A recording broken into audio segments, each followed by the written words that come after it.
Welcome to Cross-Strait Chronicles. We turn complex cross-strait history into stories you can actually enjoy. Grab a seat, relax, and let's travel back in time, across the strait. Last time, we talked about the Qing Empire at the start of the 19th century.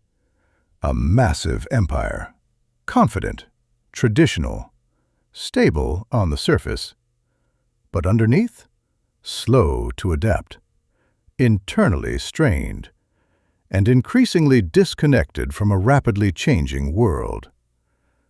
We ended with one key problem. Europe wanted Chinese goods, China wanted silver, and Britain was running out of silver very fast. Today's episode is what happens next. Segment 1. A trade problem nobody could ignore. Let's start with a simple question. What do you do when you're buying a lot and selling almost nothing? Britain was obsessed with Chinese tea. Tea wasn't just a drink, it was a lifestyle, a national habit. And China was basically the only supplier, so silver flowed into China, a lot of it. From the Qing perspective, this was perfect. From Britain's perspective, a financial nightmare. So British merchants and officials asked, how do we fix this trade imbalance? And eventually, someone had a terrible idea. Segment 2. The solution. Opium. That solution was opium.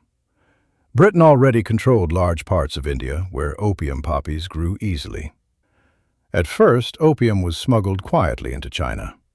Then, less quietly. Addiction spread.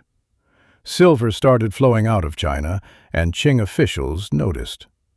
This wasn't just a health crisis, it was an economic and social one. Imagine watching your workforce slowly become addicted to a drug sold by foreign merchants you can't fully control. The Qing government decided, this has to stop. Segment 3. Enter Lin Zexu, the man who said, enough. Meet Lin Zexu, a Confucian scholar, a loyal official, and someone who genuinely believed morality still mattered in politics. In 1839, Lin was sent to Canton with one mission: end the opium trade. He shut down warehouses, arrested dealers, and confiscated massive amounts of opium. Then he did something symbolic and dramatic. He destroyed it. Thousands of chests of opium, dumped and dissolved. To the Qing, this was law enforcement. To Britain, this was an attack on property and profit. Segment 4. Two sides, two completely different understandings. Here's the key misunderstanding. The Qing saw this as our laws, our land, our rules. Britain saw this as you destroyed private property.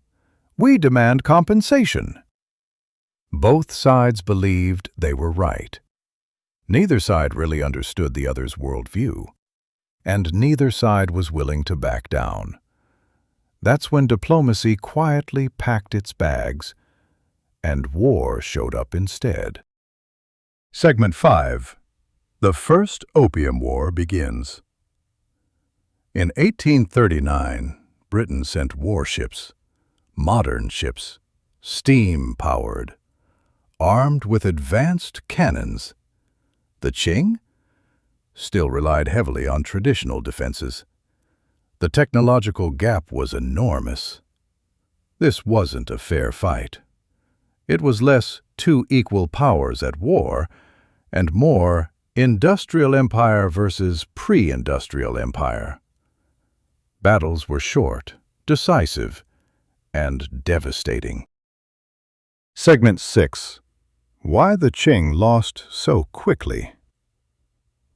The Qing soldiers weren't cowards. They were simply outmatched. Communication was slow.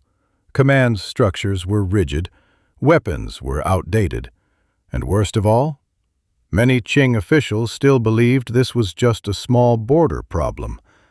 It wasn't. It was a preview of the future. Segment 7. The Treaty of Nanjing. Paper that changed everything. In 1842, the Qing surrendered. The Treaty of Nanjing followed. China was forced to open treaty ports, pay massive indemnities, grant Britain special privileges, hand over Hong Kong. This was China's first unequal treaty, and it set a precedent. Other powers were watching closely. Segment 8. Why this war matters so much. The Opium War wasn't just about opium. It shattered the Qing worldview. For the first time, China was forced to accept it was not the center of the world. Foreign powers would not play by tributary rules. Military technology mattered more than ritual. This psychological shock would echo for generations. Segment 9. Seeds of future conflict. The war didn't fix Qing problems. It exposed them. Foreign pressure increased, internal rebellions followed, and trust in the dynasty slowly eroded. The cracks we talked about last episode, they just became visible. The Opium War was not inevitable. But once misunderstanding, profit, pride, and power collided, disaster followed. And China's relationship with the outside world would never be the same again. Before we wrap up, I want to hear from you. Do you think the Opium War could have been avoided if both sides had better understood each other? Or was conflict unavoidable once global trade arrived? Share your thoughts in the comments. I read them all. If this video helped make Cross-Strait history a little less confusing, consider giving it a like and subscribing. History is complicated, but learning it doesn't have to be. Next episode, The Opium War Explained: How Trade Turned into a Disaster. I'll see you in the next episode.